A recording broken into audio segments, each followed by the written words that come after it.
Ako po si Miss Winnie at ito ang ating kwento. Oh, bakit ngayon ka lang, Day? Kakauwi mo lang ba, ha? Pwede ba wag ka nang magtanong kung obvious naman na kauuwi ko lang? Ang aga-aga pinapainit mo na kagad ang ulo ko, Rocky, ha? Ay, napakasungit naman ng Isabel na yan. O siya, heto na Ipag-iihila na kita ng upuan at saka sayo na rin itong kape na tinimplak ko. Mabuti pa nga, akin na yung kape nang mabawasan naman kahit papano itong init ng ulo ko. Bakit nga bang init ang ulo mo, Isabel? Papaano ba naman? Ngangan na naman yung agency ngayon. Nakakainis. Nagiging matatalino ng mga tao ngayon. Sa buong magdamag ko sa trabaho, 3 lang ang na-scam ko. Hindi na nga nila pinapansin yung text sa tawag ko Wala na kaming na-scam sa agency. Nabibwisit na ako. Sabi ko naman kasi sa'yo, sis. Kalat na sa social media yung mga ganyang modus nyo ngayon. Wala nang taong mauuto nyo dyan sa pabangko-bangko na effect nyo, no? Kung dati pa siguro, pandemic era pa, for sure, sobrang napapaniwala nyo yung mga biktima nyo sa ganyan. Pero ngayon, ay nako, hindi na. Baka nga mga gurang o matatandang tao na walang alam sa social media na lang ang mai-scam nyo Kaya nga nakakainis Siguradong mababa na naman ang kota ko ngayong buwan. 3 ba naman ang na-scam ko? Talagang wala rin. Kailangan ko na ng panibagong racket. Wala ka ba dyang ibang tatrabahuhin? Naku, mabuti naman at natanong mo yan. Sakto! Meron ako naka-ready rito na trabaho. Ikaw nga lang iniintay ko Alam mo naman na hindi ako nakakakilos kung wala ka. Ikaw yung brain ko O siya, teka lang. Kukunin ko lang yung tablet ko sa kwarto. Mag-coffee-coffee ka muna dyan, ha? Tumango na lang ako sa sinabi ni Rocky. Ipinagpatuloy ko muna ang pagkakape habang hinihintay siya na makabalik galing sa kwarto niya. Hanggang ngayon ay masama pa rin ang loob ko dahil wala na akong gaanong nai-scam sa trabaho. Dati, limpak-limpak na pera talagang nauuwi ko sa isang gabi lang dahil sa dami kong nalolokong tao. Ngayon matumal na talaga. Hindi ko naman itatanggi na hindi ako lumalaban ng patas. Pero bilang isang babae na maagang namulat sa totoong buhay at hindi rin naman nakapagtapos ng pag-aaral, tanging panloloko lang ng tao ang nakikita kong magpapasok ng pagkain sa bibig ko at magbibigay ng malaking pera sa akin sa loob lang ng madaling panahon. Matagal na kaming magpartner ni Rocky sa ganitong trabaho, kaya gamay na namin ang mga gawain. Pagbalik ni Rocky, naupo siya sa tabi ko at kaagad niyang ipinakita sa akin ang tablet. Sa screen ay nakita ko ang litrato ng isang matandang babae. Sino naman yan? Si Susan yan. Nakatira sa isang probinsya. Matanda na. O tapos? Marami siyang ari-arian, Isabel. Meron siyang isang malaking bahay na pinapaupahan niya yung mga bakanting kwarto. May mga alaga rin siyang hayop na pinapaalagaan niya lang sa mga kung sino-sino sa lugar nila. Tapos binabayaran niya lang ng pera. Mga anak niyan. Baka may anak o asawa yan na pwedeng humabol sa atin kapag iniskam natin yung si Tanda Jackpot tayo rito, Day. Nag-iisa na to sa buhay at hindi ka maniniwala. Wala siyang asawa at anak. Talaga? Paano mo naman natunto ng matandang yan kung taga-probinsya pala yan? Nag-donate kasi siya ng pera sa isang simbahan sa lugar nila. Pinasalamatan siya roon sa dyaryo na nabasa ko kaya nakalagay rin doon yung konting background kung bakit siya tumutulong. Mukhang banal lang lola mo.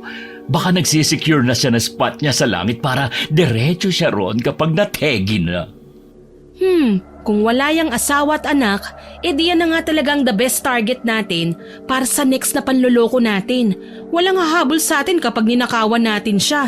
Idagdag pa na banal siya kaya baka ipagpasa Diyos na lang niya ang gagawin natin sa kanya. Ay, sinabi mo pa. Kuhang-kuha mo yung iniisip ko.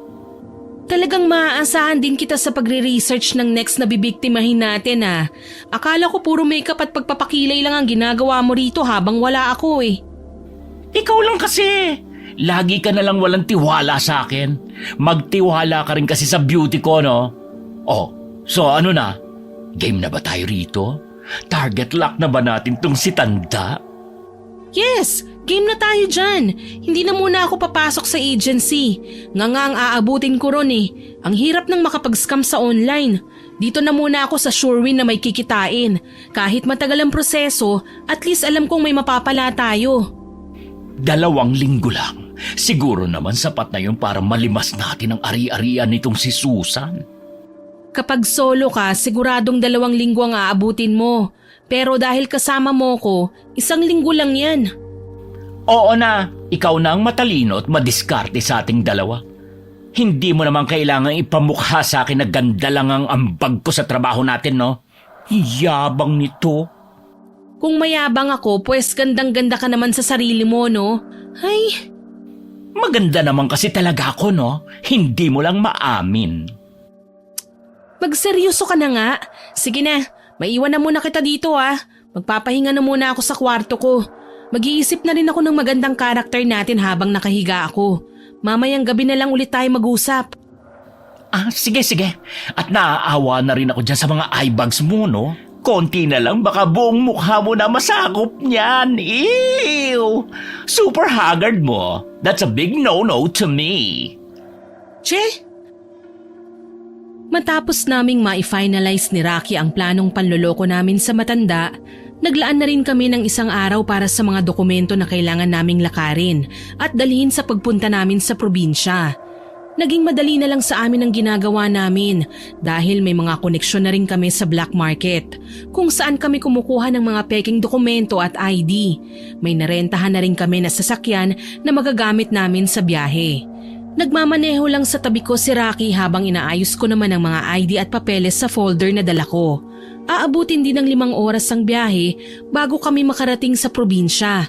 Kaya naman paulit-ulit ko ring nire-review si Rocky sa magiging ganap niya sa plano para hindi siya makalimot. Sa aming dalawa kasi, siya pa naman ang madaling madistract. Basta wag mong kalilimutan na reporter tayo, Rocky. Reporter ako, assistant at cameraman naman kita. Nandun lang tayo para mag-coverage kung may mga nangyayari pang pag-unlad sa probinsya nila o wala. Wala nang iba pa At least in that way, makakasagap din tayo ng balita kung yung si Susan lang ba ang mayaman sa lugar nila o meron pang iba. Malay mo, meron pa pala tayong mabibiktima ron bukod sa kanya. Hitting 2 birds in 1 stone, ika nga. Alam mo, tama ka. Para din hindi sayang tong luwas natin sa probinsya na yon.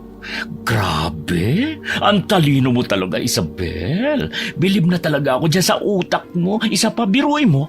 Naisip mo na magiging reporter tayo as our fake cover-up? Wala ka kasing utak, Rocky. Baka kasi nasa putok na putok mong blasyo na punta lahat yung talino mo. Medyo ouchy ka naman sa part na yan, Day. Ang sakit, Talaga, at mas ouch pa dyan ang sasabihin ko sa'yo kapag pumalpak ka. Huwag mong kakalimutan na lalaki ka, Lalaki ka sa palabas natin na to. Isa pa yan sa reklamo ko sa'yo Bakit ba kasi ginawa mo pa akong lalaki, Isabel? Bakit hindi na lang bakla? Aba, tanggap naman na sa lipunan ng lahi ko Hindi ka talaga nag-iisip Gamitin mo nga minsan yung utak mo, Rocky. Matanda na si Ginang Susan. Sa madaling salita, old school yon for sure. Idagdag mo pa na maka-Diyos siya. Sa tingin mo ba seseryosohin ka ng matandang yon kung bakla ka? Ay, kurak ka dyan sa sinabi mo. Ay, magtiwala ka na lang kasi at sumunod sa mga sasabihin ko. Gawin mo ng tamang inuutos ko at siguradong hindi tayo magkakaproblema. Okay, noted. Lalaki ako. Lakasan mo pa. Mas lalaki pa dyan yung boses. Lalaki ako. Lakasan mo pa. Lalaki nga ako. Good. Kapag nakuha natin ang lahat ng yaman ng matandang yun, tiba-tiba tayo dito, Rocky. Ano ka ba, sissy? Kailan ba tayo nagtrabaho ng ganito na wala tayong napala? Never pa, no? Sure win tayo dito. Kaya nga, basta stick na lang tayo sa plano natin at burahin mo nga yung blush on mo. Oo na, buburahin ko later. Nasa bag pa yung makeup remover ko Anyways, nakalista na dyan yung mga nanakawin natin sa matandang yun. Oo, nandito na. Una, Yung mga alahas muna ng matanda ang pupuntiryahin natin.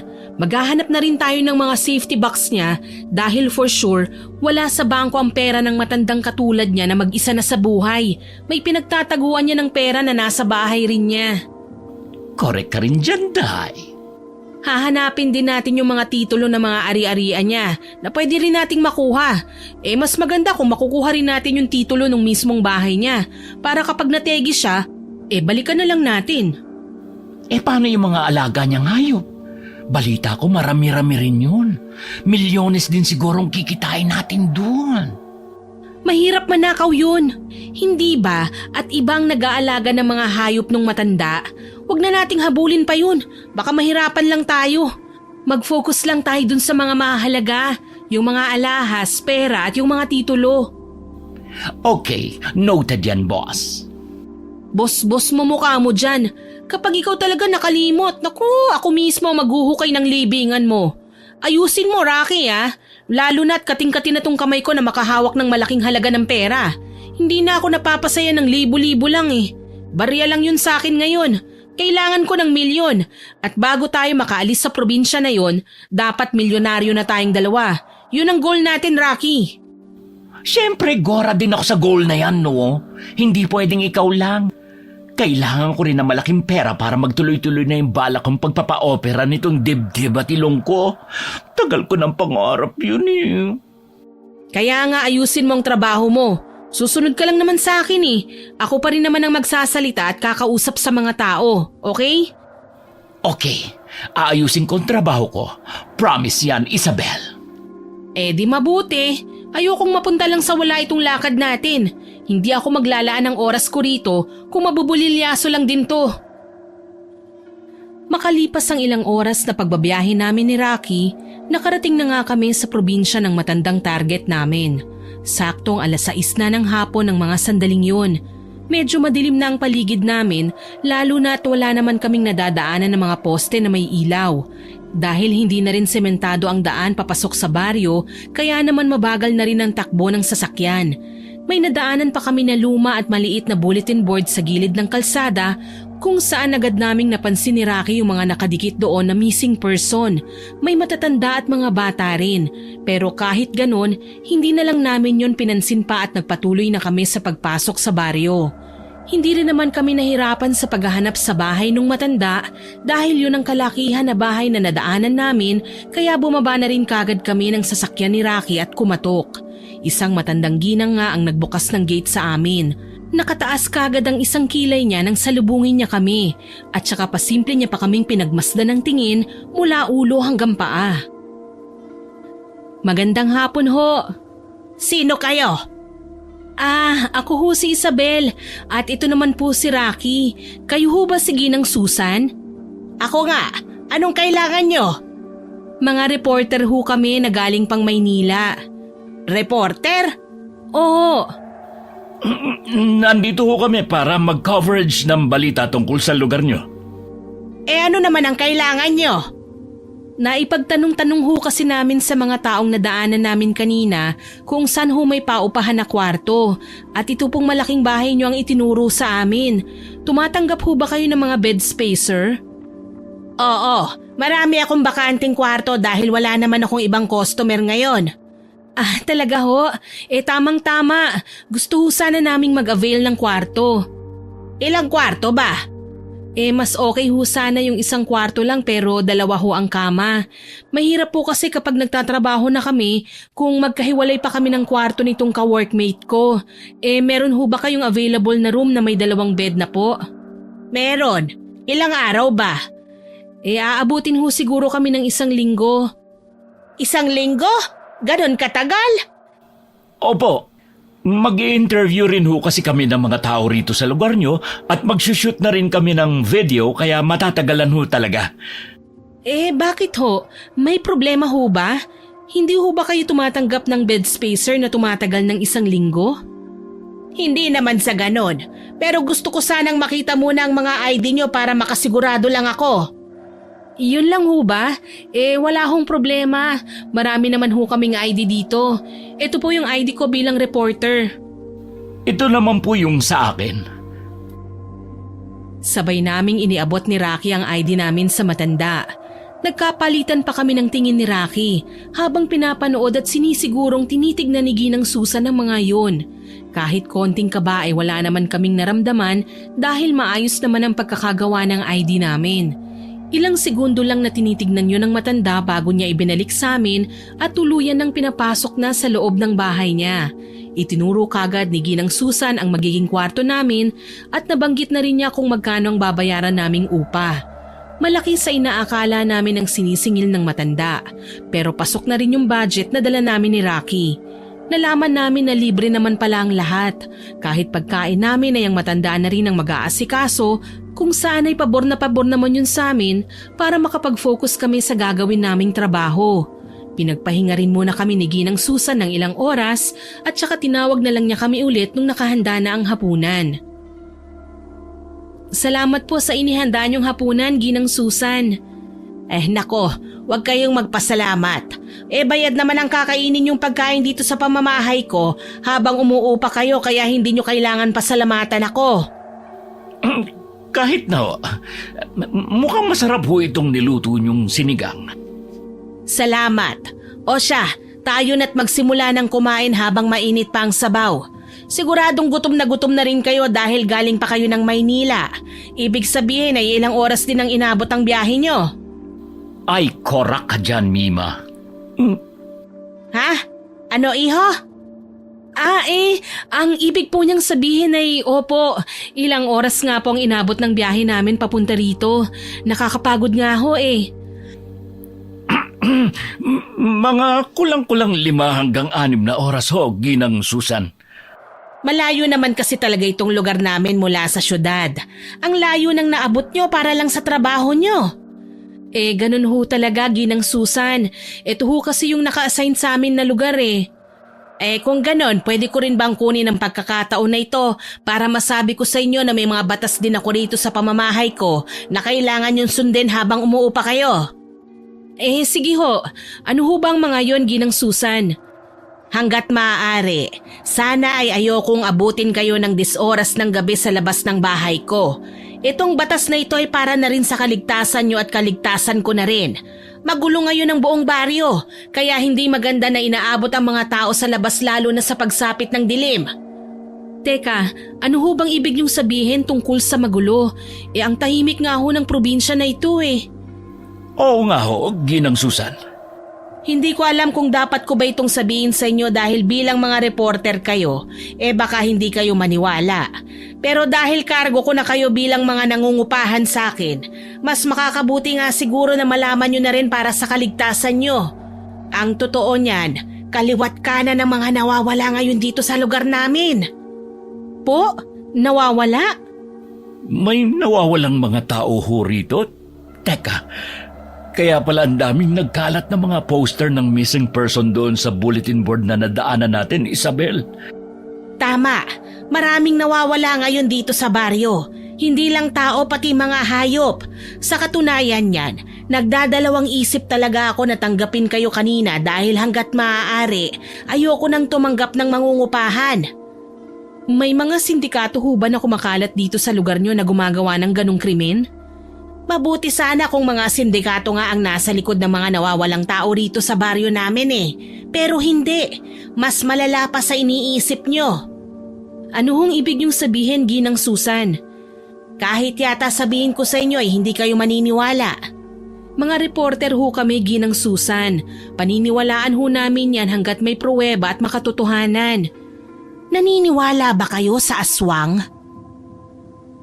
Napakunot ang noo ko habang nakita ko naman na napahinto si Rocky sa balak niyang pagsubo ng pagkain niya dahil sa tinanong ng matanda sa amin.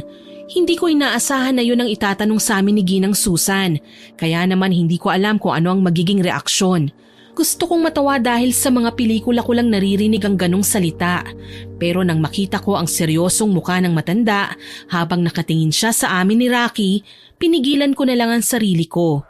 Nagpanggap ako na seryoso at interesado akong malaman ng tungkol sa sasabihin pa niya kahit ang totoo ay hindi naman ako naniniwala.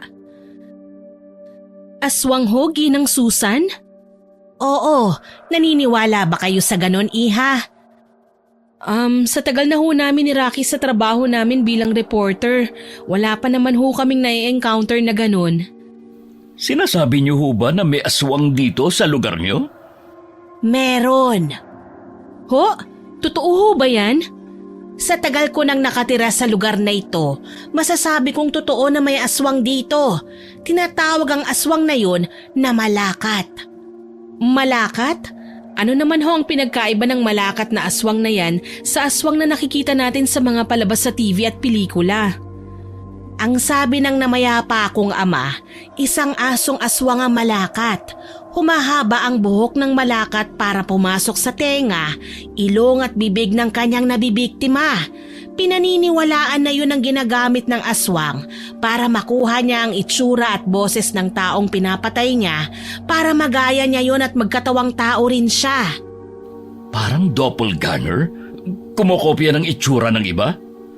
Oo, kung ganun man ang tawag niyo doon. Kapag nakuha niya ang itsura ng taong pinatay niya, nagiging tao na ang malakat. Pwede siyang makipag-usap at makisalamuha sa mga tulad natin na parang isang normal na tao lang talaga. Kung tutuusin, hindi kaagad malalaman ng mga kamag-anak ng biktima na patay na ang kapamilya nila hanggat hindi sila nawawala ng parang bula. Ibig hong sabihin, wala na hong pag-asa na mahanap ang katawan ng mga namamatay? Oo, nawawala na talaga sila ng parang bula dahil kinakain sila ng buong-buo ng malakat. Walang tira, walang ebidensya.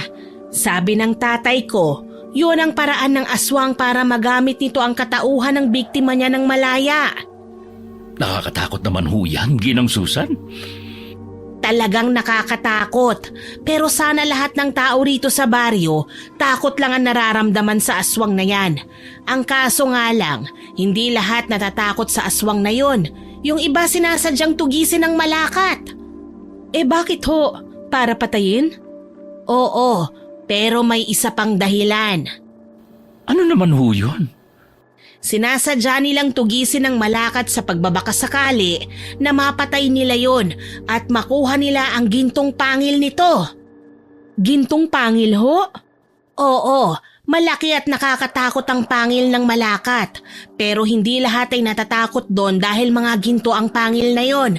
Kaya imbis na matakot ang lahat, nagiging gahaman pa ang iba. Nabubulag ang ibang tao sa ginto at sa yaman na makukuha nila sa pangil ng malakat na yon. Kaya yung iba, hindi napipigilan na personal ng tugisin ng aswang. Sa kasamaang palad, lahat sila nasawi. Ibig hong sabihin, wala pang nakakapatay sa malakat na yun, Ginang Susan? Wala pa. Kaya nga patuloy pa rin ang pagkawala ng mga tao rito sa baryo. Ang hindi lang ako sigurado ay kung meron pa bang sumusubok na patayin ng malakat na yun. Sa tingin ko ay wala na. Baka lahat ng tao ay tinamaan na ng takot sa dibdib dahil kaliwaan nga ang pagkawala ng mga mamamayan dito sa baryo tapos hindi na nakikita pa. Alam niyo ho ba kung paano mapapatay ang malakat? Wala akong alam kung paano at hindi ko na rin aalamin pa. Mas gugustuhin ko na lang na magdoble ingat o magkulong dito sa bahay para hindi mapadali ang buhay ko. Ay, nasasabi mo lang yan kasi mayaman ka na. Ano yon, Iha? May sinasabi ka ba? Wala ho. O siya, ipagpatuloy na natin ang ating hapunan. Medyo napahaba na itong usapan natin Lumalamig na ang sabaw. Basta alalahanin nyo lang ang nag-iisa kong batas sa pamamahay kong ito. Katulad ng sinabi ko, para din naman yon sa kaligtasan nating lahat. Sige ho, naiintindihan ho namin, Ginang Susan. Susunod ho kami. Huwag ho kayong mag-alala. Mabilis kong ikinandado ang pinto ng kwarto namin ni Rocky nang masiguro kong tulog na si Ginang Susan. Buti na lang at malayo ang kwarto ng matanda sa silid namin kaya malaya akong nakakausap si Rocky sa gusto kong sabihin sa kanya. Nakaupo lang si Rocky sa harap ng salamin, nakasuot pa siya ng silk robe habang naglalagay siya ng face mask sa mukha niya. Hindi ko na siya hinintay pa na matapos sa kanyang ginagawa at sa refleksyon na lang ng salamin ko siya kinausap. Change of plan tayo, Rocky. Ha? Anong change of plan ang sinasabi mo dyan? Hindi na ang yaman ng matandang to ang main focus natin na makuha. Ano naman? Gagawin nating main focus yung gintong pangil ng Malakat. What? So sinasabi mo bang naniniwala ka sa sinabi ng matandang yun tungkol sa aswang, Day? I can't believe it! Halata namang kwentong kababalaghan lang yun na gawa-gawa na matatandang katulad ni Ginang Susan para matakot ang mga bulilit sa baryo na ito na hindi na lumabas pa o magpaggala-gala sa gabi. Laki rin ako sa probinsya, no? Doon pa nga lang sa ninanakaw ng aswang yung itsura ng taong pinapatay niya, ang hirap ng paniwalaan. Hindi nga lang ako umiimik kanina pero tawang-tawa na talaga ako, Day. Pwes, marami pa naman tayong oras para makumpirma kung totoo nga bang sinasabi ng matandang yon o hindi. Same pa rin naman ang plano Magpapakilala pa rin tayo sa mga tao dito bilang reporter. Pero iibahin na natin ang approach natin. Imbis na yung pag-unlad ng baryong to ang itatanong natin sa interview, yung tungkol na lang sa mga taong nawawala. At kapag napatunayan nating totoong may aswang nga rito na Malakat, yun ang pupuntiryahin natin. Kung mapatunayan nga na may Malakat dito, talagang isusugal natin ang buhay natin kung may mas ligtas naman tayong plano? Bakit hindi na lang tayo mag-stick sa plano natin na pagnakawan tong matanda, Isabel? Hindi ka talaga nag-iisip Mas tiba-tiba tayo sa ginto, Rocky. At saka ikokorek lang kita hindi Malakat, Malakat. Ginagawa mong bakla Mabalik tayo. Mas malaki ang halaga nun. Hindi mo ba alam na nagtataas ang halaga ng ginto kada araw? At isa pa, hindi ko naman sinasabi na bibitiwan na natin ang plano natin sa matandang Susan na yun. Ang sinasabi ko lang, hindi na yun ang main focus natin. Pagnanakawan pa rin natin si Tanda, pero sa huli na yun, unahin muna natin na hanapin yung Malakat na yun at makuha ang gintong pangil nun. My goodness! Hindi ko alam kung matatawa ako sa'yo dahil naniniwala ka sa ganung kwento na matandang yon o maaawa ako kasi mukhang nagpapauto na ang dating nanguuto. Basta, may kutob lang ako na totoo ang sinasabi ng matandang yun. Bukas natin malalaman kung totoo o hindi. Kung hindi talaga totoo, di mag-stick na lang tayo sa plano. Ganun lang naman kadali yun. Paano nga kung totoo? Hindi nga natin alam kung paano pumatay ng aswang Tsaka na natin yun planuhin. Sa ngayon, kailangan muna nating makasagap ng maayos na balita tungkol sa Malakat. Ay, ewan ko sa'yo, Tay. Bahala ka nga. Basta sumunod ka na lang sa akin, Rocky. Fine. Ano pa bang magagawa ko? Ikaw na yan Kinabukasan, maaga kaming nagising ni Rocky para simulan na nga ang plano namin na maglibot sa buong baryo para makapag-interview ng mga tao. Nagsuot ako ng formal na damit habang daladala naman ni Rocky yung props namin na kamera. Akala namin ay magiging madali lang ang lakad namin, pero inabot na kami ng hapon, wala pa rin kaming nai-interview ng maayos. Madalas ay umiiwas sila sa amin habang yung iba naman ay halatang takot na magsalita. Mag-aalas 6 na ng hapon nang magpasya kami ni Rocky na umuwi na. Inis na inis ako sa naging lakad namin ngayong araw habang si Rocky naman ay nagrereklamo lang sa tabi ko. Nagpagod lang tayo sa maghapon na to, Isabel. Malay ko ba na wala tayong mapapala sa mga tao rito sa baryo na to? Kung hindi nagsasalita, hindi rin naman tayo hinaharap. Baka naman kasi hindi talaga totoo ang Malakat na yon, kaya pati sila walang masabi sa atin. Malakat nga! Bulag ka ba ha? Hindi mo ba nakikita sa mukha nila yung takot? May kutob ako na totoo ang Malakat na yon. Natatakot lang talaga silang magsalita. Pues, mali ang kutob mo, Day. Ang kutob ko, hindi totoo ang kwentong Malakat na yon. Totoo ang Malakat. Totoo na may aswang sa lugar na to. Ay, palakang ubad! Shh! Ano ba yung boses mo? Ay, sorry naman. Nagulat ako Alam mo naman na lumalabas ang pagka-eba ko kapag nagugulat. Bumalik ka na sa karakter mo kung ayaw mong mabuko ka. Oo na, ito na. Bigla na lang kasi lumabas yung lalaki na yan dyan sa malaking puno. Sino ba naman ang hindi matatakot? Tumigil ka na nga. Ako na ang kakausap. Hinarap ko ang binatang bigla na lang sumulpot sa daraanan sana namin ni Rocky. Matangkad siya at mapayat na binata. Sa tingin ko ay teenager pa lang siya, mga 19 na taong gulang lang siguro. Mayabang ang aura niya at may pagkamaangas. May nakasabit pa sa leeg niya na paltik pero mukhang hindi yun basta-basta lang. Sa tingin ko ay matibay talaga yun at sinadya. Hi! Ako nga pala si Isabel, pero you can call me Ate Isabel at ito naman ang katrabaho ko na si Rocky. Ikaw, anong pangalan mo? Marco, hindi kayo taga rito, no? Hindi, taga Maynila talaga kami. Nandito lang kami para sa trabaho namin. Mga reporter kami. Reporter? Nagbabalita? Kaya pala kanina ko pa kayo nakikita na nagbabahay-bahay kayo rito sa baryo namin. Bakit? Anong ibabalita nyo? Yung tungkol ba sa mga nawawalang tao rito sa lugar namin? Oo, tungkol nga ron ang ibabalita namin. Huwag na kayo magsayang ng oras.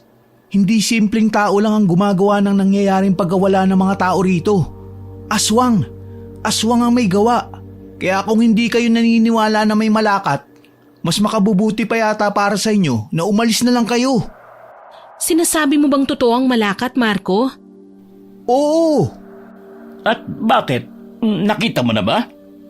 Oo! Hinahunting ko nga yun eh. Hinahunting? At bakit?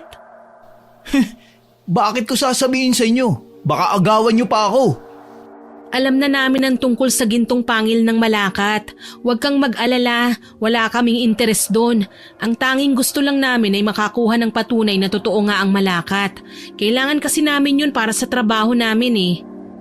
Babayaran niyo ba ako kapag sinama ko kayo sa pinaghihinalaan kong lugar kung saan nagtatago ang malakat? Alam mo kung saan nagtatago ang aswang na yun? Aba, oo. Matagal ko na nga yung hinahunting eh. Humahanap lang ako ng tiyempo. Hindi ko lang din pinagsasabi sa iba dahil baka maagawan pa ako ng ginto. Pero kung balita lang naman ang kailangan nyo para mapatunayan na totoo ang malakat, pwede ko kayong tulungan. Basta babayaran nyo ako eh. Sige, deal. Kailan ba? Ngayon din, pwede na natin puntahan yun. Tutal, bala ko rin namang atakihin ng malakat ngayong gabi dahil mas pinatibay ko na tong tirador na gagamitin ko. Sinasabi mo ba na yan lang ang gagamitin mo panlaban sa isang aswang? Nagpapatawa ka ba, Utoy? Bakit? Titiradorin ko lang naman yung pangil ng aswang na yun para matanggal at makuha ko. Yun lang naman kasi talaga ang habol ko eh. Wala nang iba pa. Matalino ka ah. Siyempre, pinagplanuhan ko rin naman to ng matagal eh. Kung ganun, sige, sasama kami sa'yo. Teka, Isabel, mag-usap nga muna tayo. Bakit? Mamaya na, Rocky. Ngayon na, kailangan natin mag-usap. Mukhang nababahagi ang buntot ng kasama mo, miss. Sige, mag-usap muna kayo, dito lang ako. Kapag nagkasundo na tayo sa presyo, pupuntahan na natin agad ang malakat. Wala na akong nagawa pa nang hilahin na ako ni Rocky palayo kay Marco kung saan siguradong hindi naririnig ng binata ang pinag-uusapan namin. Pero kahit malayo, pabulong pa rin kung magsalita si Rocky. Hoy, Isabel, ano yun? Pumapayag ka talaga? Agad na agad? Bakit hindi? Hindi mo man lang ba pag-iisipan muna, Day? Ano ka ba? Ito na nga yung opportunity natin eh. Kailangan na natin tong i-grab. Malaking pabor sa atin na malakas ang loob ng batang yun. Pero wala pa nga tayong plano. Meron na akong naisip. Agad-agad? Wala ka bang tiwala sa utak ko? Pwes, i-share mo sa akin kung ano ba yung plano mo para naman aware ako at hindi mabigla. Well, wala naman talaga tayong gagawin eh. Hahayaan lang natin na si Marco ang kumalaban dun sa malakat. At kapag nakuha na niya ang gintong pangil, tsaka natin tatrabahuhin kung paano natin siya aalisin sa landas natin. Sa ganung paraan, hindi natin kailangan na tayo mismo ang kumalaban sa aswang. Siya ang kukuha ng ginto para sa atin at maghihintay lang tayo ng magandang tiyempo para patumbahin naman ang batang yun. O diba, ganun lang kadali. Bata lang naman yan eh. Dalawa naman tayo. Kayang-kaya natin yun. Napakatalino mo talaga. Bilib na talaga ako sa'yo, Day. Naisip mo talaga yan agad. Amazing! Sinabi ko naman sa'yo na magtiwala ka lang eh. Na wala kang ibang gagawin kung hindi ang sumunod lang sa akin. O sige na, tara na. Gora na ako dyan sa plano mo. Nagbigay ako ng peking halaga kung magkano ang ibabayad ko kay Marco. At nang pumayag na siya sa alok ko, nagsimula na kaming maglakad sa may liblib na kakahuyan. Nakasunod lang naman kami ni Rocky sa kanya. Wala kaming dala na flashlight pero dahil nasa probinsya at bilog na bilog ang buwan, maliwanag pa rin ang dinadaanan namin. Patuloy pa rin kami sa paglalakad kung saan ay puro puno na lang ng kawayan ang nakikita namin. Makalipas ang halos ilang minuto ng paglalakad, huminto si Marco kaya napatigil din kami ni Rocky. Rinig na rinig namin ang malakas na pagsinghot ni Marco na para bang may naaamoy siya. Nandito ang malakat. Ha? Oh no! Saan? Paano mo nasabi? Amoy na amoy ko siya. Amoy alimuum. Ganun ang amoy. Parang maikukumpara rin sa barakong baboy. Nasan? Nakita mo ba? Hindi ko alam kung napadaan lang ba siya rito o kung nandito na ba talaga sa paligid natin. Konting lakad pa kasi mula sa pinaghihinalaang kong taguan niya. Pero nasisigurado kong malapit lang ang malakat sa atin. Teka, ano to? May footprints dito. Oo nga, ano? Mga bakas ng paa ng malakat yan. Mas malaki yan kaysa sa normal na bakas ng isang tao. Kaya 100% sure na dumaan nga dito ang aswang. Huh? Ibig sabihin ay nandito nga ang aswang na yun? Nasisiguro ko. Ano nang gagawin natin, Marco? Umalis na tayo. Ano nga, Alice? Ihanda nyo na yung camera nyo nang makakuha kayo ng video para patunay na may aswang. Yun ang kailangan nyo, di ba? Ay, oo nga pala. Masyado ka naman duwag, pre.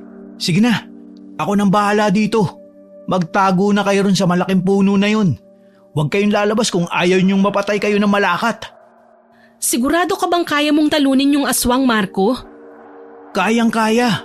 Matagal ko na tong pinaghandaan. Sige na, magtago na kayo. Tara na, Isabel. Magtago na tayo, ha? Nagpahila na ako kay Rocky para makapagtago na kami sa may malaking puno. Mula roon ay sinilip lang namin si Marco. Hinanda niya na yung gagamitin niya at pagkatapos nun ay may kinuha pa siya sa bulsa niya. Nakita ko na maliit na bote yon na may kulay pulang likido na malapot ang laman. Parehong nanlaki ang mata namin ni Rocky nang ibuhos ni Marco ang laman ng yon sa kanyang buhok at mukhang kung saan ay doon namin napagtanto na dugo yun. Yak! Dugo ba yun? Halata nga, mukhang dugo ng hayop. What the hell? Mukhang baliw yata ang batang yan. Ang sabihin mo, mukhang malaki ang pangangailangan niya. Hindi man lang siya natatakot na gawing pain ng sarili niya. Baka nga nasisiraan talaga siya ng ulo. Pero katulad nga ng sinabi ko, paborto sa atin, Rocky. Nasaan ka nang halimaw ka? Lumabas ka! Nandito na ako, oh! Magharap tayo! Tignan natin kung sino ang mamamatay sa ating dalawa! Sabay namin na nahigit ang sarili naming hininga ni Rocky nang mula sa madilim na bahagi ng kakahuyan, isang malaking aso na may mahabang balahibo ang lumabas. May muka ito ng aso pero para itong tao dahil nakatayo sa dalawang paa lang. May kahabaan ng mga kuko, mapupulang mata at tumutulo ang malapot nitong laway sa lupa. Nang mga sandaling yun, nakumpirma na ng mga mata ko na totoo ang aswang. May takot akong nararamdaman pero nang mahagip ng mga mata ko ang kumikinang nagintong pangil ng malakat, doon na natuon ang atensyon ko. Naputol lang ang pagtitig ko roon nang maramdaman kong sisigaw si Rocky sa tabi ko kaya mabilis kong hinila ang ulo niya para takpan ang bibig niya.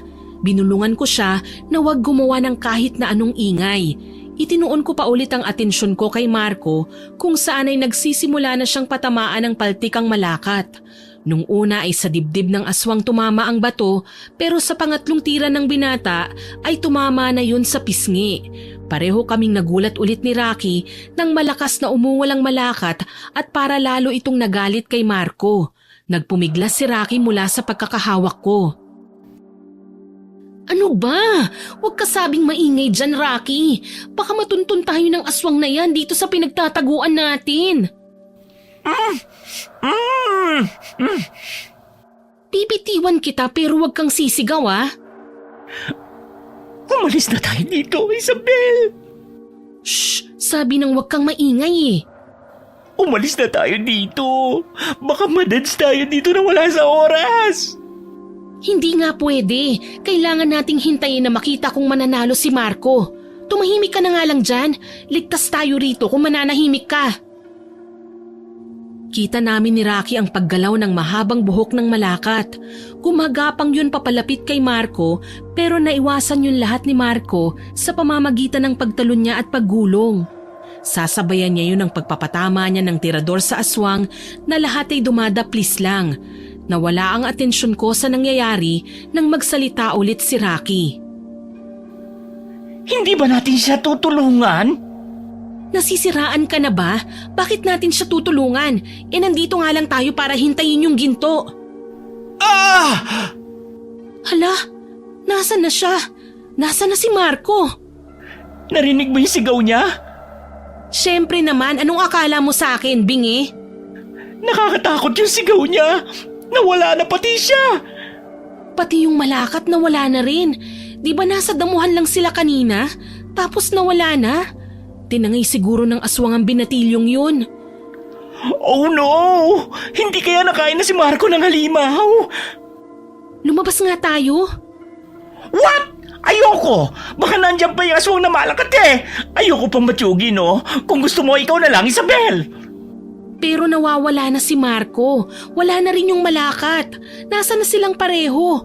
Hindi kaya tinakbo na ni Marco yung gintong pangil? Yun agad talaga nasa isip mo? Hindi mo man lang naisip na baka nakuha na siya ng malakat? Na baka patay na siya? Rinig natin pareho yung sigaw niya bago siya nawala. Wala akong pakialam sa batang yun. Ang gusto kong malaman ay kung nakuha niya yung gintong pangil o hindi. Tara na, hanapin na muna natin si Marco. Umuwi na tayo, Day. Natatakot na ako. Bukas na lang natin hanapin yung Marco na yan. Hindi pwede. Baka itakbo niya yung gintong pangil. Mas lalo tayong mawawalan. Tara na, lumabas na tayo rito. Ay, oo na! Sinubukan namin ni Rocky na hanapin si Marco pero kahit konting bakas niya ay hindi namin siya nakita. Hindi na rin namin nakita ang malakat. Nag-aalala na ako na baka itinakbo na ng bata ang gintong pangil pero pinilit na ako ni Rocky na ipagpabukas na lang ulit namin ang paghahanap kay Marco dahil gabing-gabi na at hindi na kami pwedeng umuwi ng 10 oras ng gabi dahil na rin sa batas ni Ginang Susan. Kaya naman kinabukasan, maagang-maaga pa lang ay niyaya ko na kagad si Rocky na lumabas at hanapin si Marco. Pero palabas pa lang kami ng gate, natanaw ko na ang binata sa may hindi kalayuan. Pareho lang ng damit ng suot niya kagabi pero may bahid na yun ng putik. Kumunot pa ang noo ko dahil para siyang nagmamatsyag dahil nakatago pa siya sa may puno. Nang magkasalubong ang mga mata namin, nagmamadali siyang tumalikod at naglakad na papalayo kaya naman mabilis ko siyang hinabol. Nagtaka pa nung una si Rocky kung bakit ako tumakbo pero sumunod naman siya sa akin. Marco! Marco, teka lang! Buhay pa lang, Mokong! Shh! Ano ba? Huwag kang maingay dyan, Rocky! Marco! Teka lang! Saglit lang! Huminto ka muna! Huwag mo akong hawakan. Ay, sorry. Eto na, bibitiw na ako. Ano nangyari sa'yo kagabi, boy? Bakit bigla ka na lang nawala? At in fairness wala kang kasugat-sugat. Oo nga, bakit bigla ka na lang nawala kagabi? Anong nangyari? Anong nangyari sa malakat? Napatay mo ba yung aswang? Yung gintong ngipin niya, nakuha mo ba? Hindi naman pala kay tunay na mga reporter. Ha? Anong ibig mong sabihin? Alam mo kung anong ibig kong sabihin. Mapagpanggap kayo. Kung ako sa inyo, huwag nyo na akong hahanapin pa. Huwag nyong hayaan na magkasalubong ulit ang mga landas natin. Kung ayaw nyong sumunod kayo sa mga magiging biktima, binalaan ko na kayo. Ay teka, anong ibig mong sabihin? Marco! Nang tumalikod na si Marco at naglakad papalayo, hahabulin ko sana siya pero mabilis akong pinigilan ni Rocky. Huwag mo nang habulin, Day. Ang creepy naman ng batang yun. Parang kahapon lang ang angas-angas niya, ngayon naman. Nakakatakot yung aura. Hindi mo ba napansin? Ang sama ng tingin niya sa atin. Nanlilisik yung mata niya, Isabel. Hayaan na natin, pinagbantaan niya pa tayo. Akala mo kung sinong malaking katawan, che? Hindi pwedeng hayaan lang natin siya. Anong ibig mong sabihin? Buhay siya eh. Ibig sabihin natalo niya yung malakat. May kutob ako na nasa kanya na yung gintong pangil. Tignan mo oh, ni hindi niya kinuha sa atin yung bayad na pinag-usapan natin kagabi. Ibig sabihin, hindi na niya kailangan yung pera dahil ang totoo, nasa kanya na yung ginto. Anong gagawin natin? Sundan mo. Ako? Oo, sundan mo na. Bakit ako lang? Nakita na natin si Marco, kaya hindi na natin kailangan hanapin pa siya. Pwede pa akong trumabaho ng ibang bagay habang sinusundan mo siya. Babalik ako sa loob ng bahay at pasimple akong maghahanap ng alahas ni Tanda. Mas safe kung akong maiiwan kesa ikaw dahil lalaki ka. Oh siya, sige na. Gogora na ako. Susundan ko na yung batang yun. Sige, sundan mo na siya kung saan siya nakatira at i-confirm mo rin kung hawak na ba talaga niya yung gintong pangil. Noted, sis. Mabilis lang lumipas ang oras at hindi ko na malayan na gabi na. Patanaw-tanaw ako sa bintana ng kwarto namin ni Rocky dahil hinihintay ko siyang bumalik. Anong oras na pero hindi pa rin siya umuuwi. Medyo nag-aalala na ako ng konti pero mas nag-aalala ako na baka tinakbuhan na rin ako ni Rocky. Buti na lang at maagang natulog si Tanda at nagsinungaling ako na masama ang pakiramdam ni Rocky kaya maaga rin itong natulog. Nang sumapit ang 9:00 ng gabi, dumoble na yung pag-aalala ko kaya dahan-dahan na akong lumabas ng bahay para sa labas na lang hintayin si Rocky. Pero dahil wala pa rin siya, nagpasya na akong sumakay ng kotse para balikan siya sa lugar kung saan ko siya iniwan. Pagkahinto ko ng sasakyan sa gilid ng daan ay bumaba kaagad ako, tsaka ko siya hinagilap ng tingin sa paligid. Tinanglawan ko pa ng dala kong flashlight ang daan papasok sa gubat na pinasok namin. Pabalik-balik ako sa paglalakad sa may gilid ng kotse nang may marinig akong kaluskos mula sa may hindi kalayuan. Mabilis akong napalingon at nakita ko nga si Rocky. Basang-basa siya mula ulo hanggang paa niya na para bang naubutan siya ng malakas na ulan kahit hindi naman umulan. Nakatulala pa siya habang naglalakad kaya hindi niya napansin na nasa labas ako. Nilapitan ko siya. Agad na nagsalubong ang mga mata namin. Magtatanong sana ako kung anong nangyari sa kanya pero bubuka pa lang ang bibig ko nang mahigpit niya akong sinakal. Rocky! Ano ba? Aray! Ano bang nangyayari sa'yo? Mamamatay ka rin ngayong gabi. Anong sinasabi mo? Bitiwan mo ako! Bitiwan mo nga ako! Nasasakal ako! Papatayin kita. Bitiwan mo ako! Tulong!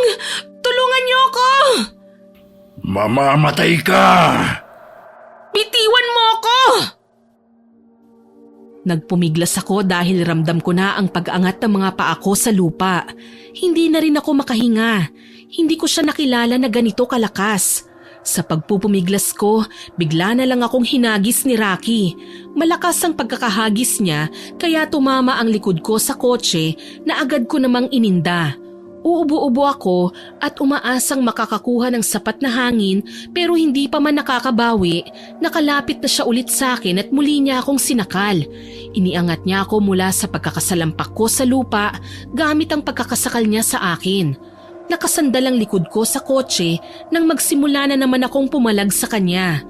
Dahil sa pagpupumiglas ko, nahagilap ko ang refleksyon ni Rocky sa side mirror ng sasakyan. Doon ay nanlaki ang mga mata ko nang hindi si Rocky ang nakita ko kundi ang asong aswang na malakat. Aswang? Aswang ka? Hindi ikaw si Rocky? Patay na ang kaibigan mo. Ano? Sinabi ko naman kasi sa inyo na iwasan niyong magkita pa ulit ang landas natin. Pero hindi kayo nakinig. Talagang sinundan pa ako ng kaibigan mo kanina. Ibig sabihin, isang malakat na rin yung kausap namin kanina na si Marco? Kinuha mo lang ang itsura niya kanina kaya pinagkamalan namin na buhay pa siya? Tama. At ganun din ang mangyayari sa'yo. Dahil ikaw na ang susunod kong biktima. Tulong! Tulungan niyo ako! Aswang! Papatayin ako ng aswang! Kahit anong pagsigaw mo dyan, walang tutulong sa'yo. Takot na ang lahat ng mga tao rito sa lugar na ito sa tulad ko, kaya walang magliligtas sa'yo. niyo ako! Parang awa niyo na! Huwag ka nang magpumiglas pa. Sumunod ka na rin sa kaibigan mo. Ano ko? Hilo? Bitiwan mo akong halimaw ka! Hindi ako papayag na mapatay mo ako! Bakit? Sa tingin mo ba may laban ka sa akin? Sa tingin mo mapapatay mo ko? Marami nang sumubok pero sila ang namatay. Anong pagkakaiba mo sa kanila? May utak ako! Hindi ko alam kung paano ka papatayin bilang aswang, pero alam ko kung nasa ng kahinaan ng katawan ng lalaking kagaya mo. Hetong sayo! Inipon ko ang natitirang lakas ko at sa isang iglap, tinuhod ko ang maselang bahagi ng katawan ni Rocky. Hindi naman ako nagkamali sa hinala ko na magkakaroon pa rin ng epekto yon kahit na isa na siyang malakat, dahil agad akong binitiwan ng aswang mula sa pagkakasakal niya sa akin. Namilipit siya sa sakit habang hawak-hawak niya ang nasa gitna ng hita niya. Habang nasa ganoong sitwasyon siya, kumuha na ako ng pagkakataon na makatakbo at makalayo sa kanya. Pero hindi pa man ako nakakalayo nang may pumulupot sa paa ko na naging dahilan ng pagkabagsak ko. Napalingon ako at kita ko na nagkatawang aswang na siya. Ang nakapulupot sa paa ko ngayon ay ang mahaba niyang buhok na hinihila ko papalapit sa kanya. Nagpanik ako, lalo na at nahihila niya na ako ng paunti-unti. Buti na lang at natanaw ko ang malaking gunting na ginagamit sa hardin ni Ginang Susan, kaya mabilis kong inabot yon at walang pagdadalawang isip na ginupit ko ang buhok ng malakat na nakahawak sa paa ko. Halatang nasaktan ng malakat sa ginawa ko, kaya napaungol na naman siya ng malakas. Doon na ako kumuha ng pagkakataon na tumakbo ulit hanggang sa makarating ako sa may kalsada. May jeep doon na padaan kaya kaagad akong pumunta sa gitna para siguradong hihintuan ako ng driver. Bumaba siya sa jeep at nilapitan ako. Halatang magsasaka ang matandang lalaki dahil manipis ang suot niyang jacket at nakabota pa siya. Tulungan niyo ho ako, Manong! Tulungan niyo ho ako! Yung kaibigan ko ho, isang malakat na! Gusto niya ho akong patayin! Nasaan ang kaibigan mo? Nandun ho! Siguradong hinahabol niya ako! Nasaan niyo ba siyang tao o asong aswang? Tao ho siya kanina pero nagpalit siya ng anyo. Sumakay ka na muna sa jeep ko nang makalayo tayo rito. Ho, hindi ho ba natin siya babalikan? Balikan na ho natin ang malakat na yun. Patayin na ho natin siya. Tsaka isa pa may kotse po akong dala. Hindi yun ganon kadali, Iha. Halika na't sumakay ka na muna. Kailangan nating makalayo rito. Balikan na lang natin sa ibang araw ang sasakyan mo. Delikado na rito ng ganitong oras. Bakit ka kasi nagpunta dito ng 10 oras ng gabi? Ay, dali na. Sumakay ka na. Sige ho. Maraming salamat ho. Pagsakay ko, nagtaka ko kung bakit panayan tingin ng matandang lalaki sa akin. Napansin naman niya kaagad ang pagtataka ko sa ginawa niya, kaya kaagad na rin siyang nagsalita. Pasensya na. Sinisigurado ko lang kung totoong tao ka ba o nagpapanggap ka lang. Ho? Nalaman ko rin ho na isang malakat na ang isang tao kapag tinignan nga ang refleksyon niya sa salamin, kaya nakumpirma ko na aswang na si Rocky dahil iba ng itsura niya sa salamin ng kotse nang tinignan ko. Tanging salamin lang ang makakapagturo ng tunay na katauhan ng malakat. Kaya tinignan kita ay dahil naninigurado lang din ako na tunay kang ang tao. Salamin? Mukhang marami ho kayong alam tungkol sa malakat Ayan, sa gilid mo Puro salamin ang dingding ng gilid ng pintuan. Sinadya kong dikitan ng mga salamin yan.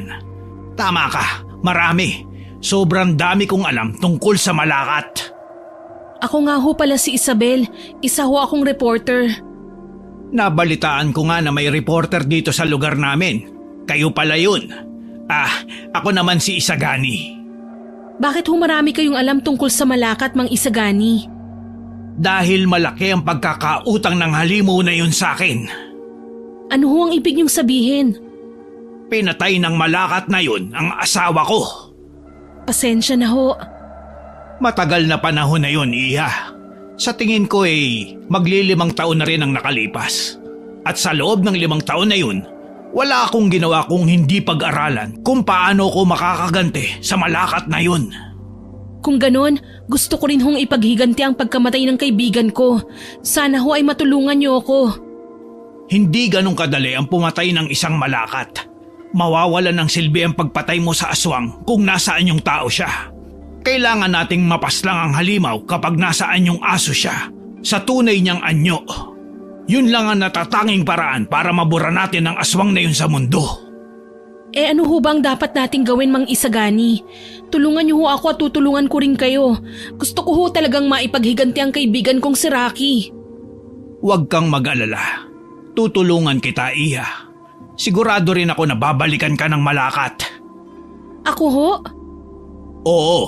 Ang sinusunod niya kasing biktima ay yung nakakasalamuha o kakilala ng una niyang pinatay. Ganun ang pattern na ginagawa niya. Bakit ho? Para madali lang sa kanya ang pumatay ulit. Tignan mo kung ano nangyari sa'yo kanina. Inakala mo na siya ang kaibigan mo kaya kampante ka na hindi siya malakat. Tama ba? Tama ho kayo. Kaya sigurado kong babalikan ka ng malakat. Kaya kailangan mong maghanda. Huwag kang mag-alala. Magtutulungan tayo, Iha. Salamat ho, Mang Isagani. Mabuti na lang ho at marami kayong alam tungkol sa aswang na yon. Dahil kung hindi, baka ho hindi ko mabigyan ng hustisya ang pagkamatay ng kaibigan ko. Gusto ko rin pong gumanti. Mas lalo kong nilakasan ang pag-iyak ko kahit ang totoo ay pinipeke ko lang yon. Wala naman talaga akong balak na ipaghiganti si Rocky dahil wala naman na ako magagawa kung patay na siya. Unahan lang naman ang buhay eh. Ang saya ko nga dahil ang nalapitan kong tao ay yung may malaking kaalaman tungkol sa malakat. Gagamitin ko ang matanda para mapatay at makuha ko ang gintong pangil ng aswang na yun. Yun ang plano ko. Ngayon napatay na si Rocky, mas kailangan kong makuha ang ginto para masolo ko na ang lahat ng yun. Malungkot ako na namatay siya, pero hindi hihinto ang buhay ko para sa kanya. Pagdating namin sa isang maliit na kubo na nakatirik sa bungad ng manggahan na ang sabi ni Mang Isagani ay pahingahan niya kapag bumibisita siya sa kanyang mga mangga, pinapasok niya ako kaagad sa loob. Ang sabi niya maraming nagkalat na mga bawang at mga sibat sa loob ng bahay niya. Kaliwat kanan din ang nakasabit na salamin sa sala ng kubo. Maupo ka, Iha. Salamat ho, Mang Isagani. Katulad ng sinabi ko, kailangan natin paghandaan ang pagbabalik ng malakat. Sigurado kasi ako na ikaw talaga ang pupuntiryahin niya, Isabel. Kailangan ko ho talaga ng tulong niyo, Mang Isagani. Wala ho akong kahit konting kaalaman sa aswang na yon. Tutulungan kita, Iha. Huwag kang mag-alala. Magtutulungan tayo. Ano ho bang may tutulong ko sa inyo? Kailangan ay masilaw ang mata ng malakat gamit ang salamin na tumama sa sinag ng buwan. Ho? Para saan naman ho yun? Pansamantalang mabubulag ang mga mata ng malakat kapag tinamaan nyo ng sinag ng buwan mula sa refleksyon ng salamin. Yun lang ang tanging naiisip ko para makalamang tayo sa pakikipaglaban sa aswang na yun. Kapag pansamantala siyang nabulag, doon na tayo kukuha ng pagkakataon para atakihin siya dahil hindi niya na tayo makikita. Naiintindihan ko ho kayo, Mang Isagani. Maganda nga ho ang plano nyo. Kung ganun, yun ang dapat mong gawin. Ikaw ang hahawak ng salamin at bubulag sa malakat. Yun lang ho ang gagawin ko? Hindi yun madali, Iha. Mapuno ang lugar namin, kaya mahihirapan ka rin humanap ng sinag ng buwan. Pero alam kong kaya mo yun. Kakayanin ko ho, para sa kaibigan ko. Tama yan. At kapag nabulag mo na ang malakat, ako naman ang aatake sa kanya. Marami naman akong nakahandang gamit dito na panlaban sa aswang. Sa tingin ko mas maganda rin kung ang una niyong pupuntiryahin sa malakat ay yung mga ngipin niya. Kailangan niyo hong maputol yung mismong bibig ng aswang para mawala man ho ang pagkabulag ng malakat, hindi niya ho kayo makakain. Tama ka rin ang naisip, Iha. Sige, yan ang gagawin ko. At pagkatapos, susunugin natin ang buhay ang malakat. Hindi mahirap ang gagawin ko, kaya naman mabilis ko na lang napaghandaan ang dapat kong aralin. Kinabukasan ng gabi, naghanda na kami ni Mang Isagani. Bitbit ko na ang salamin at ang gaas na gagamitin namin mamaya. Naghihintay na lang kami ni Mang Isagani ng palatandaan na natuntun na kami ng malakat. nang biglang marinig namin ang tunog ng lata mula sa labas. Yun na ang nagsilbing alarm na may nakapasok na sa bakuran ng bahay. Agad na kinuha ni Mang Isagani ang sibat niya bago siya dahan-dahan na sumilip sa may bintana. Ako naman ay nakasunod lang sa kanya at sumilip din. Kumakabog ng malakas ang dibdib ko pero hindi ako nagpadala sa takot. Nang makasilip ako sa bintana, akala ko ay si Rocky ang makikita ko. Pero agad na kumunot ang noo ko nang makita ko si Ginang Susan. Nakatayo siya sa gitna ng bakuran ni Mang Isagani. Si Ginang Susan yun ah. Anong ginagawa niya rito? Kilala mo si Susan? Sa kanya ho kami nakatira ni Rocky. Sa kanya ho kami nangungupahan. Kung ganun, hindi na yan ang totoong Susan. Sa tingin ko ay nagpapanggap na lang yan. Siya na ang sinunod na biktima ng malakat dahil kakilala niyo rin ang matanda. Ho? Ibig sabihin ay patay na rin si Ginang Susan? Ganun na nga. Ano na ho ang gagawin ko, Mang Isagani? Humanap ka ng lugar kung saan may magandang sinag ng buwan para mabulag mo siya. Tandaan mo, kailangan ay nasaan yung aswang ang malakat bago mo siya silawin. Sige ho, Mang Isagani. Diyan ka na dumaan sa may likod ng bahay. Lalabasin ko na siya at haharapin. Ako na ang bahala na baguhin ang anyo nitong aswang na to. Sige ho, aalis na ho ako. Mag-ingat ho kayo. Mag-iingat ka rin. Sinunod ko ang utos sa akin ni Mang Isagani. Pasimple akong lumabas mula sa likuran ng bahay niya at saka dahan-dahan na naglakad para makahanap ng magandang lugar kung saan ako makakakita ng liwanag ng buwan. Nagtago ako sa mataas na puno ng mangga at pinanood ko na lamang si Mang Isagani sa gagawin niya. Nakita ko na lumabas siya ng bahay niya at hinarap ang nagpapanggap na si Ginang Susan. Sa isang iglap, biglang may binato si Mang Isagani sa malakat na sa tingin ko ay asin na namuo yun. Nanlaki ang mga mata ko nang makita ko ang pagwawala ng matanda na para bang nasabuyan siya ng asido dahil nakita ko ang pag-usok ng balat niya. Sa isang malakas na sigaw ni Ginang Susan, nawala na ang itsura niyang tao at napalitan niyo ng nakakatakot na halimaw. Naging asong aswang na naman ang malakat kung saan ay kitang-kita ko na naman ang ginuntuan niyang pangil. Doon na naman nakatuon ang atensyon ko. Mapapasa akin din ang gintong pangil na yan. Sisiguraduhin ko yon. Mamamatay ka na ngayon, halimaw ka! Tama yan, Mang Isagani. Tulungan mo ko. Ikaw ang trumabaho ng pagpatay sa malakat para sa akin mapuntang ginto. Hindi ko makakalimutan ang ginawa mong pagpatay sa asawa ko! Isabel, maghanda ka na! Gawin mo na ang inuutos ko! Ay, shit! Oo nga pala. Masyado ako nakafocus sa ginto. Nasaan na ba yung salamin? Pinatong ko lang yun dito eh. Hala, natapakan ko palang salamin. Kung minamalas nga naman oh. Bakit ngayon pa ito nabasag? Isabel! Asan ka na? Ano na? Silawi mo na ang malakat! Nabasag ko ho ang salamin, Mang Isagani! Bitawan mo ko! Hinihila na ako ng malakat! Gumawa ka ng paraan!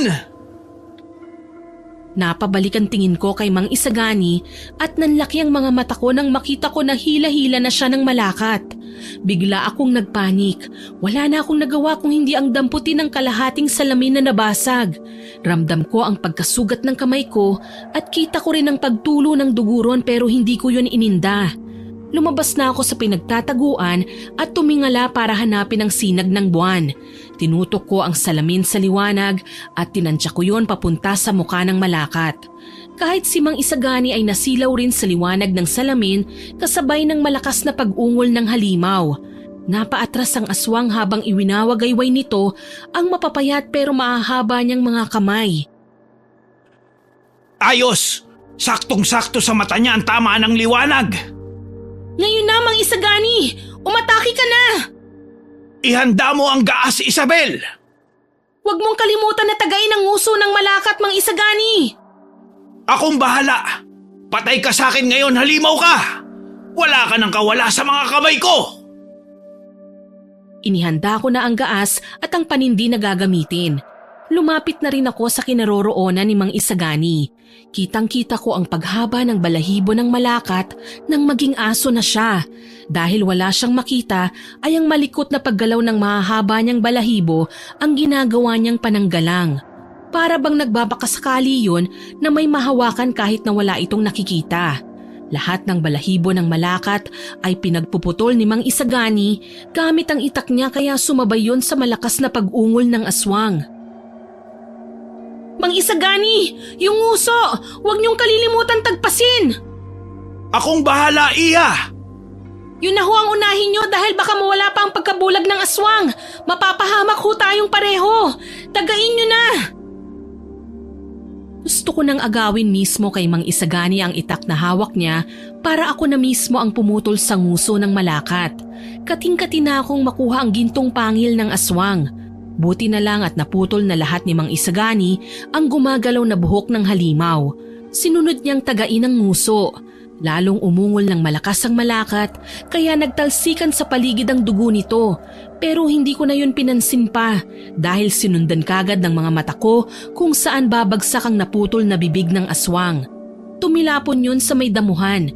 Tatakbo na sana ako para kunin yun pero inutusan ako ni Mang Isagani na buhusan na ang gaasang Malakat kaya sumunod na muna ako. Habang nagwawala pa ang halimaw, sinabuyan ko na ito ng gaas at saka ito sinindihan. Muling umalingaw-ngaw ang malakas na ungol ng Malakat pero hindi ko na yun pinansin. Kinuha ko ang pagkakataon na naglalagablab ang aswang para makalapit na sa damuhan na pinagbagsakan ng nguso nito. Pero natigilan ako nang hindi ko na yun makita roon. Teka, nasa na yun? Dito lang yun bumagsak ah. Nasa na yung gintong pangil? Tama pala ang hinala ko na ang gintong pangil din ng Malakat ang habol mo, Iha. Mang Isagani, paano napunta yan sa'yo? Di kinuha ko habang abala ko sa pagsunog sa halimaw. Huwag niyong sabihin na yan din ang habol niyo. Totoo na namatay ang asawa ko dahil sa Malakat. Totoo rin ang sinabi ko na gusto kong gumante at mapatay ang halimaw. Kung ganon, ibigay niyo na ho yan sa akin. Sa akin ang gintong pangil na yan. Sa iyo? Naku naman, Iha. Alam mong nagtulungan tayo para mapatay ang halimaw na yun. Tapos sasabihin mo sa akin na sa'yo lang to? Ibig sabihin, habol niyo rin ang gintong yan? Bakit pa kayo tumatanggi?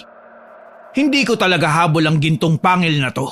Pero dahil nakuha na rin naman natin at tiyak na tiba-tiba rin ako rito, bakit ko pa aatrasan? Hawak ko na nga eh. Hindi ko na rin ho itatanggi na kailangan ko rin ho ang gintong yan, Mang Isagani. Pero katulad nyo, gusto ko rin ho talagang ipaghiganti ang kaibigan ko. Pareho naman pala tayo, Iha.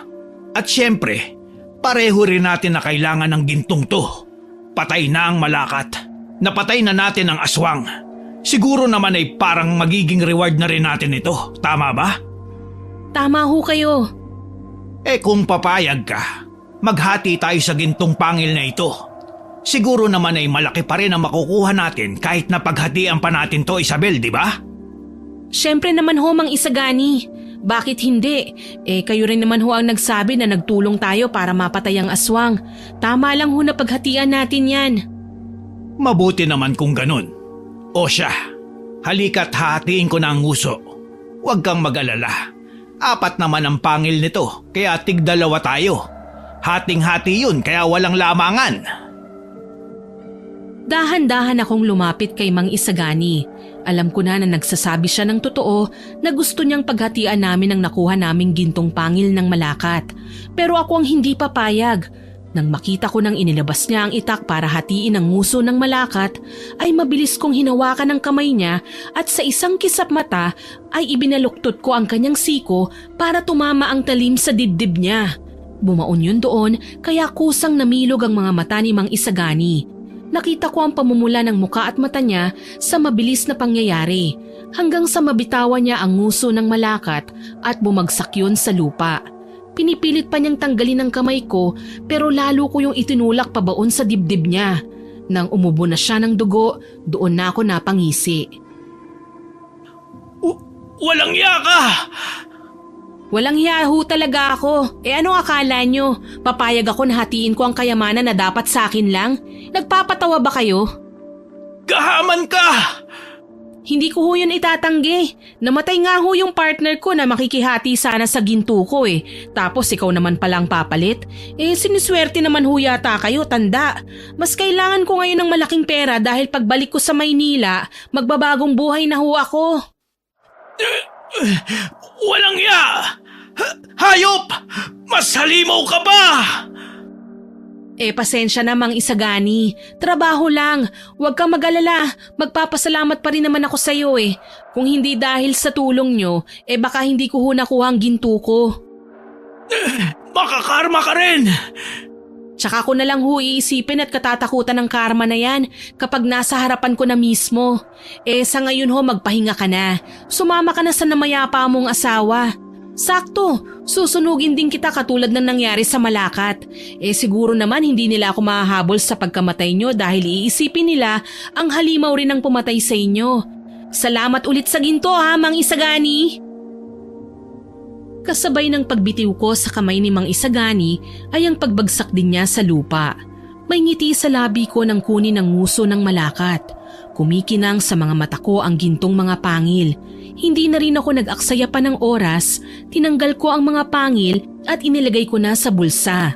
Tsaka ko inintindi ang pagsunog sa katawan ni Mang Isagani kasama ng lumiliyab pa rin ang katawan ng aswang.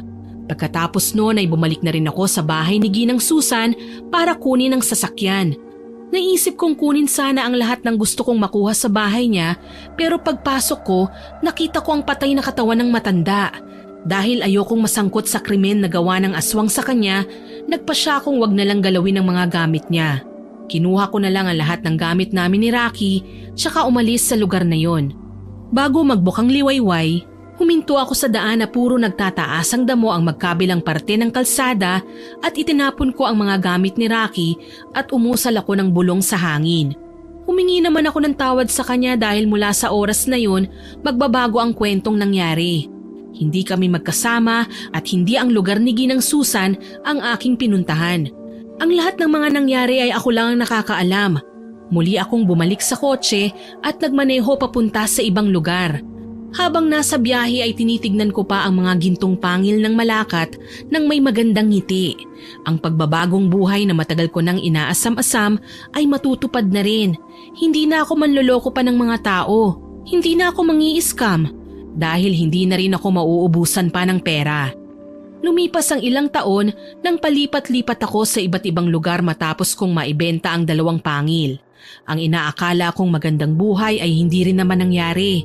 May pera nga ako, pero ang aking isip ay hindi na nagkaroon ng kapayapaan. Namuhay ako sa mga bangungot at panaginip. Pero dinala ko ng mag-isa ang lahat ng yun dahil wala naman akong ibang pwedeng pagsabihan. Doon ko nalaman na hindi rin pala maganda na may pera ka nga pero binabagabag ka naman ng konsensya. Tumating pa sa araw na may isang matandang babae ang bigla na lang lumapit sa akin habang nasa palengke ko. Sinabi niyang hindi raw ako nag-iisa. Palagi raw akong may bantay at galit na galit daw sila. Naisip kong tama nga siya dahil ramdam ko ang mga matang palaging nakamasid sa akin kahit saan man ako magpunta at wala namang ibang tao. Tinanggap ko na ang aking kapalaran. Alam kong palagi silang sumasama sa akin at parang hinihintay na lamang nila na tuluyan na akong sumama sa kanila. Sana po ay nagustuhan niyo ang aking ibinahaging kwento. Bago ko po tapusin ito, magsha-shoutout muna ako sa ating masusugid na tagapakinig. Shoutout po kina Sir Edgar Ocon from Pastrana, Leyte, RG Dan Bansag mula sa Hong Kong, Sir Jeffrey Melendres na nag-comment sa Karma ng Tuso Upload.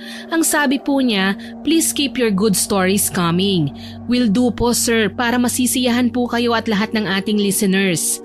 Shoutout din kay Miss Cheryl Lucas at kay Jessie from Singapore, Jenmer Garcia from Pampanga, Willie Galvez from La Union, Emily Servano from Amman, Jordan, kay Miss Jinky Calixto, Sir JC Perez na lagi daw pong nakasubaybay, Sir Joel Marasigan, Miss Chloe Dia na bago daw po niya simulan ng gawaing bahay piniplay niya ang device niya para mapakinggan ang kwento natin. Si Miss Alicel Domingo na nag-comment na hindi raw siya magsasawang makinig sa stories natin dito. kay Ate Aya at kay Mami Jaja na birthday po ngayong June 5, at kay Hiramini 6987 na nag-comment na 40 minutes daw po siya sa bathtub, listening sa ating story. Maraming salamat po ma'am. At kay Sir Chris Lawrence Villanueva from Imus, Cavite. Sisikapin ko pong ma-shoutout ang iba pa nating listeners sa susunod na upload. Muli, ako po si Miss Winnie na nagpapasalamat sa inyong walang sawang pakikinig.